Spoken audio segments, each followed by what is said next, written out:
Back here at the archery range at the house, and just got back from the lease this weekend, and we've been running a test for about 6 weeks on the difference between a traditional, what people call a pig pipe.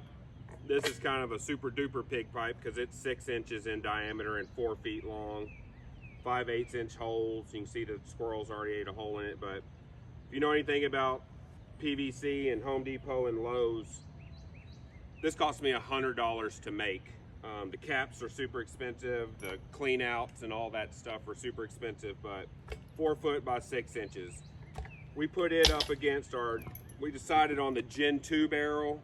It's got the 5/8 inch varmint guard holes. Yes, this has 4 holes in it and this has 2 holes in it, but this holds about 3/4 of a bag of corn. This will hold 2 full bags of corn. We decided to use the Gen 2 barrel for the test because putting the pig pipe up against the Gen 5 barrel is not even a fair fight. It's not even close. So pig pipes are great and have been around for years. This is a 1 foot long, 4-inch diameter. I weighed this with it in. The PVC itself weighs 2 pounds. The protein, we run 15, 16 feeders, so having spare corn around is kind of a thing that's not really accessible very often. We were filling some feeders, but protein, it's a little bit tighter in there, so it should be fairly comparative to weight, but there is 3 pounds in a foot. So if you have a 4 foot pig pipe, you got 12 pounds of corn. You know, corn's coming in 40-pound sacks, so it really doesn't even make sense when you can put 80 gallons in this. This one takes about 30 gallons, you know, so this one, we had a Tacticam 3.0 reveal out there on these two things, and they were spinning side by side, and we have good actions. Our hogs are trained on barrels and pipes and all of that.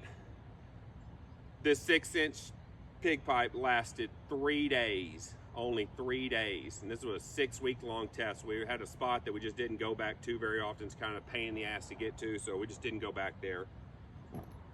When I went to it still had an 1/8 inch, not an 1/8 inch, about an 1/8 of a bag of corn in it. It still had corn in it 6 weeks later. And we know it was getting spin. We have the videos to prove that these things were getting hammered and hammered and hammered. So the difference is just, it's not even a close or a fair fight. You know, when you want to feel this, it's spinning around your T-post or your pole. Using something a little slicker kind of helps, but T-posts work just fine. You can take the lid off, it stands up, and you can pour your corn right in it, hands-free.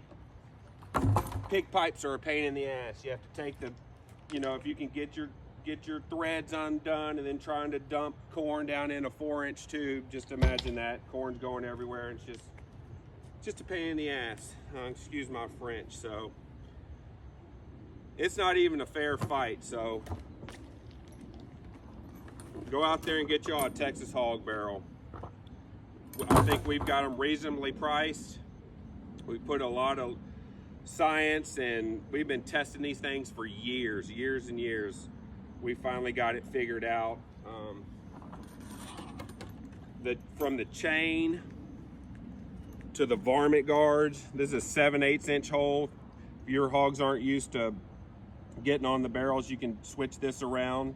Same holes, just switch the guard around and do a 7/8 inch hole.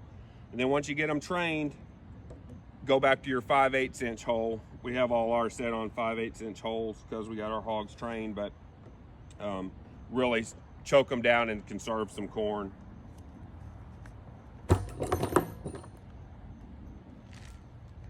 We also like to put some berry or some scent, something in. This is like apple crush, triple berry or something like that. Sprinkle that in there. You know, apple scented corn or just regular corn, if that's all you have, it works.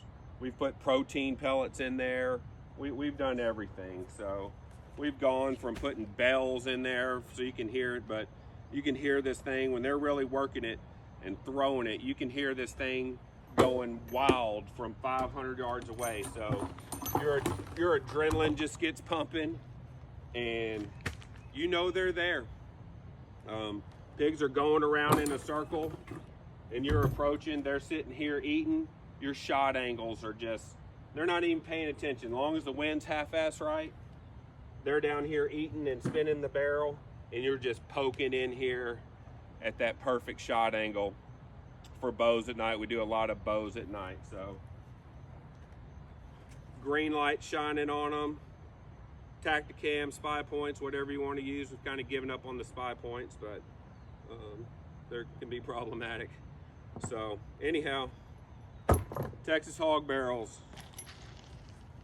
it's the way to go.